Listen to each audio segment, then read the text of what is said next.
What does it look like to live for God in today's world? How are others living their faith in their work and their passions? We talk with individuals who are Christians first about what living their life for God looks like in the everyday. Welcome to the Clear and Present Faith Podcast.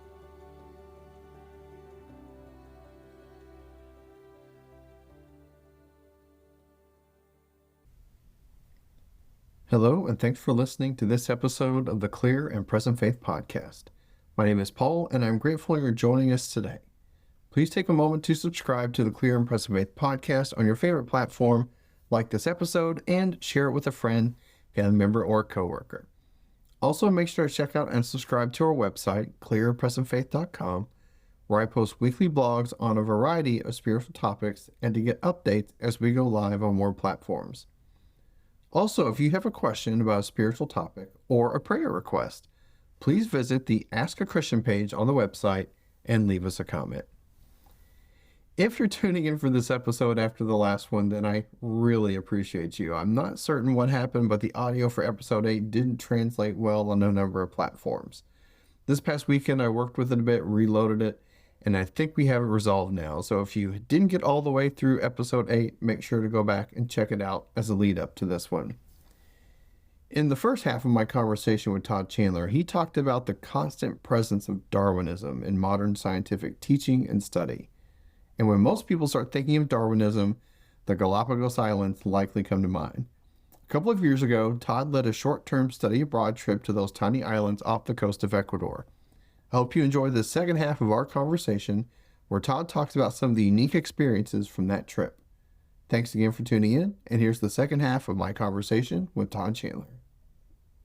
I want to shift gears just a little bit because you've talked about Darwinism and some things along those lines, and you did something really cool. When I found out about it, I was like,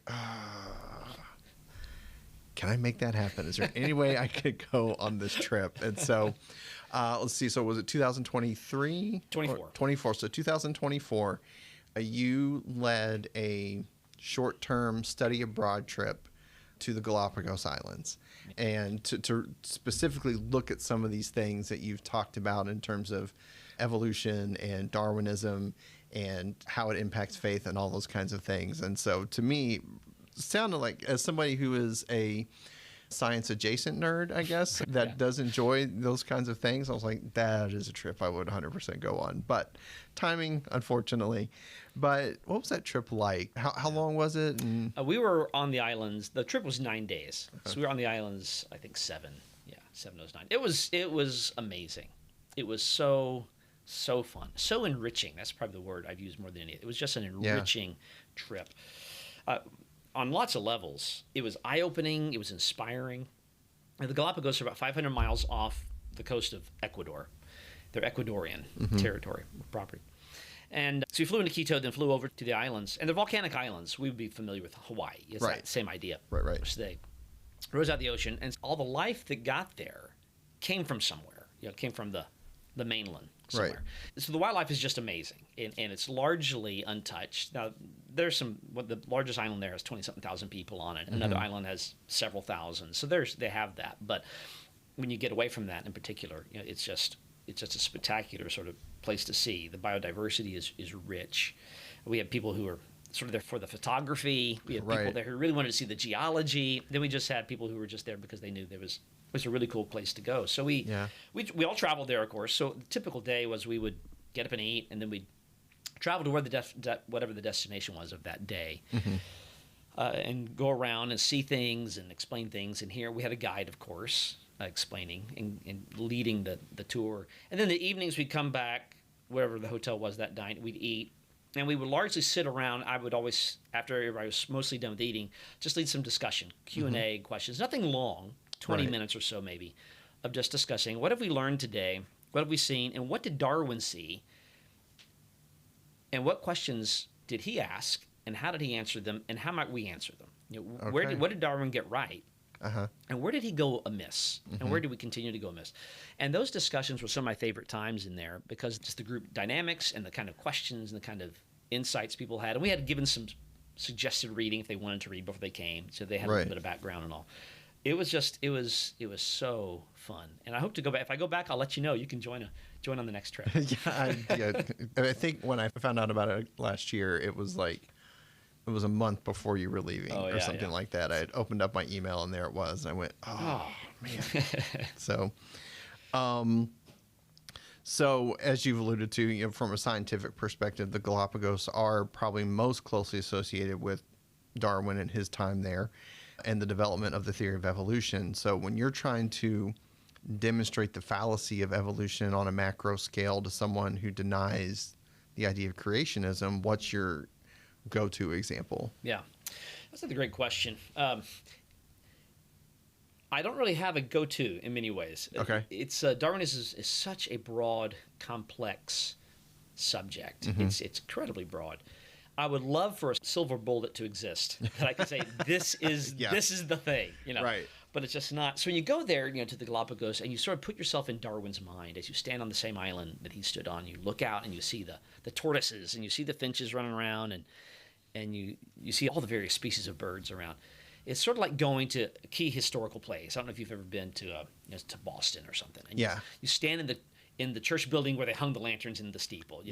One by land, two by sea. Two by sea. And you stand there, and there's something meaningful in that when you do that. If you know the history and you stand where that happened, or where somebody delivered. If you go to Gettysburg, you think not only the big battle, but when Lincoln gave the address, right? There's words delivered there, or ideas developed in some place.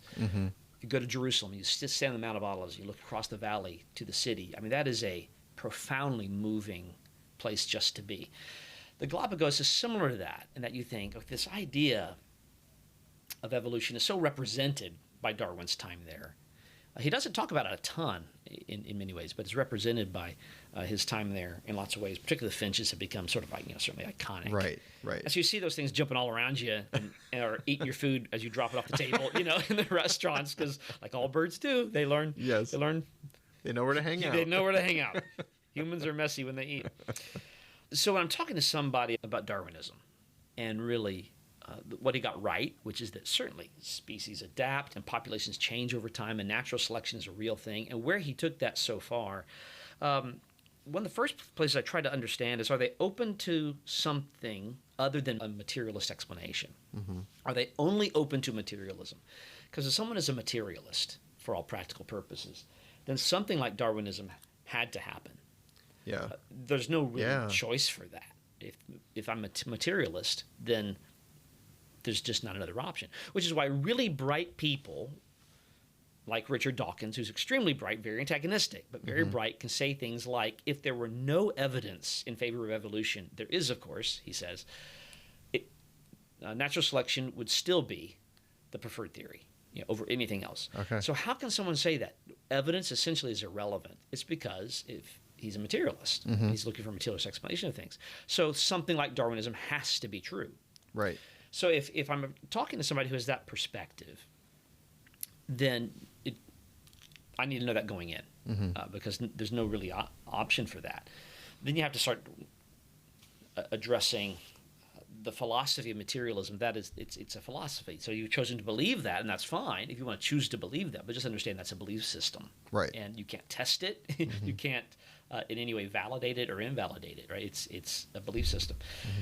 But if they're willing to consider the possibility of something immaterial, that something could possibly exist that's not material, well, then I approach them to consider the presence of design, because I think it's so powerful. Yeah. And we have a natural intuition to detect design. All people do. Douglas Axe writes a good bit about that in his book Undeniable. We have a natural intuition for that. I like to illustrate it this way. If I walk out of my house, we live in Florida, so we have oak trees in our yard, and they drop leaves all the time. Right. Right. It's not a seasonal thing. It's just all the time. There's always leaves in my yard. Everywhere. If I were to walk out my yard today, and map where all the leaves are in my front yard, it would be embarrassingly many, first of all, because I rarely clean them up. But if I were to mark where every leaf is, the probability that the leaves are where they are is almost infinitely, ridiculously impossible. And yet there they are. But nobody thinks that pattern is designed. Right. If I were to step out tomorrow morning and those leaves spell out, Paul Casebolt is my favorite neighbor, I would know. Well, that's highly improbable for two reasons. No, Because just kidding. Paul lives 2 streets over and probably came correct. and did it. You are too exactly. But everyone would know intuitively that was designed. Right. Even though the probability is really infinitely small for both arrangements, really. There's something different about that second one. Right. It sends a message. And we all detect design that way. And people have done technical work to describe what that is. We won't get into all that, but we all intuitively identify design when we see it. And so when you look at biology closely and you see how it works, how the cellular mechanisms work, and you get down to the biochemistry of it, because life happens at chemistry, and you see what they are, the molecular machines that by the dozens and hundreds interact with each other to make a simple cell work, it just screams design to me. So that's where I would try to approach somebody initially. Be open to the idea of design and challenge them then to show that natural selection can do what natural selection claims it can do. Because essentially people claim natural selection can do a lot. Yeah. A whole lot. And we have never demonstrated that it can do what Darwin thought it could do, or what most biologists today will say natural selection can do. So it's really those two things, primarily. If they're willing to consider something other than materialism, then consider design, and then you show me that natural selection can do what you claim it can do. Got it. And that's a pretty tall order. Yeah. What was, on your trip, the most interesting or impressive thing you saw or learned? That's a great question as well. And if you have a favorite story tied to it. Okay. Yeah, probably my favorite day is when we went out to snorkel the first day. They rotate what you can do on those islands because there's a lot of tourism there, and they have to balance tourism with maintaining the biodiversity and the health of the systems. So they canceled our third day and put us on something new. And I'm like, oh, great. And it was going to be, we already had snorkeling later in the trip. And I was like, I don't want to go snorkeling twice. Yeah. I was wrong. I was wrong. So that replacement day, I was like, well, we'll see what this day holds. And they put us on this boat, and we went a good ways out, and we were the only boat out there, which is unusual. It was just us on this island. How many on your? 16 on the 16 boat. on the 16 on the boat. Okay. Our group had 24 in it. So we actually had to split up in two different boats for this day. But one boat went before us, and by the time we got there, they were gone. And it was just us. So it was quiet and no crowd, and we just got to snorkel around this island for an hour, and we saw, there were sea turtles and sea lions, which are just everywhere. They're ubiquitous over there. Lots of white-tipped reef sharks, which I'm not a snorkeler. That was unsettling for me. They're small-ish, and they're not aggressive, but all I know is I'm in water with sharks. That's where they live, not where I live. Correct. And I'm not exactly a water finesse kind of guy. But it was you felt like you were what Galapagos are supposed to be, which is few humans and lots of nature and quiet. Yeah. And then we had a great lunch on the boat on the way back, and it was just a really, really great day and great discussion when we got home. The other group, in fact, actually saw orcas very close to their boat, which is not on the tour list. That is not expected. We got back, and I said, hey, how was it? And they were like, it was killer. I thought, wait a second. Hang on. Wait a second. But it was great. The other thing that surprised me that I didn't know to expect was just how close you get. So they have those giant tortoises there, which Darwin tried to ride. He wrote how difficult it is to stay on the shell, and he ate them, which people used to do all the time, apparently. Sailors would swing by and grab them for snacks on their way through. They're enormous. Right. But you can go see them and walk. You have to stay 2 meters away from them. But they're right there. I mean, if you wanted to ride one, you could. Of course, we didn't think you shouldn't. But they're right there. You're right on top of it. And the sea lions are everywhere. I mean, they're on park benches. They're on the docks. The first night we were on the main island, we were walking. This was my first sort of big memory. We walked down the dock, and a mother and her pup had walked up the little ramp that goes down to where the boats were tied. Yeah. And he was sitting there nursing on the mom, and there's this group just standing around. I mean, just stand within 6 feet of this thing, and the mom looked like I mean, it was the end of the day, and she looked exasperated, and the pup would be like kids, he's eating, then he'd squall a little bit, whatever. Yeah. I'm not going to try to mimic that. So I almost did, and that's a mistake for a podcast. But he'd squall, and the mom would just lay a flipper over her eyes or swat him to say, just eat and leave me alone. Yeah. But they're right there, and it was amazing. Oh, man, it sounds like it was just an absolutely thrilling trip, and I would love a heads up if you're doing it again at some point. I plan to go back. If I can work that in. I plan to go back, so I'll let you know. All right.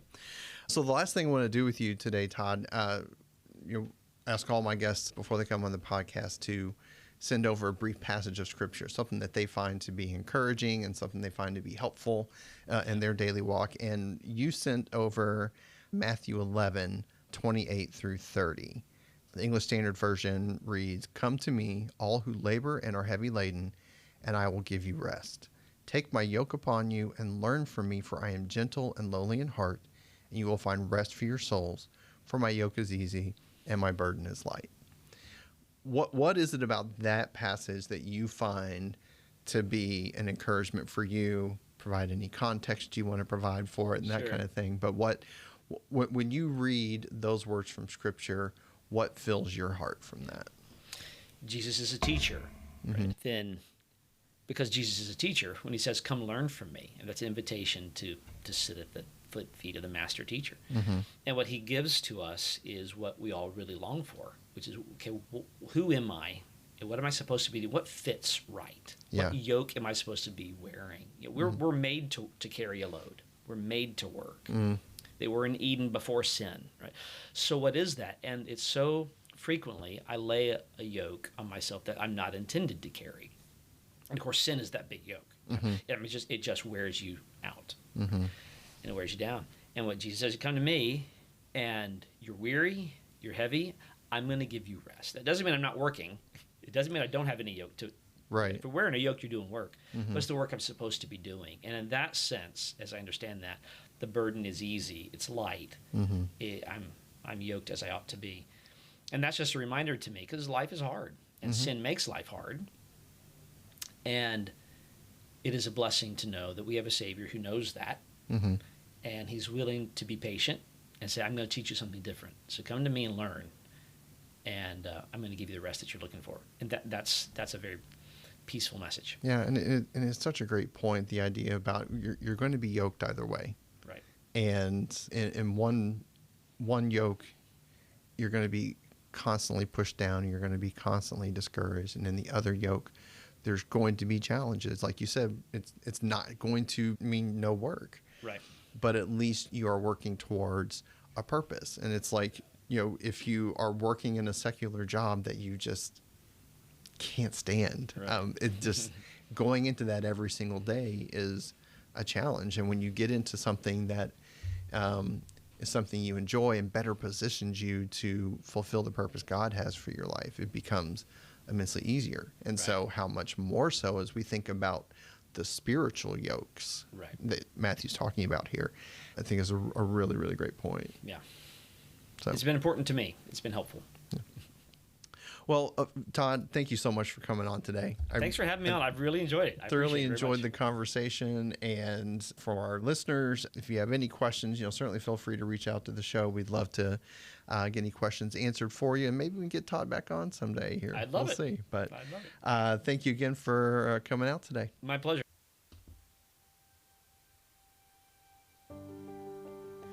Thank you for listening to this episode of the Clear and Present Faith podcast. I hope you were encouraged by today's conversation. Please like and subscribe on your favorite podcasting platform and share with a friend. If you have any questions or would like to submit a prayer request to the show, please reach out via our website at clearandpresentfaith.com/contact us. The music for today's episode is entitled Reign of Light by Eros Young and was taken from upbeat.io. I hope you'll tune in for our next episode. In the meantime, I pray that you are able to find those moments where you can live for God in your everyday, and that He will bless you and your family. See you next time.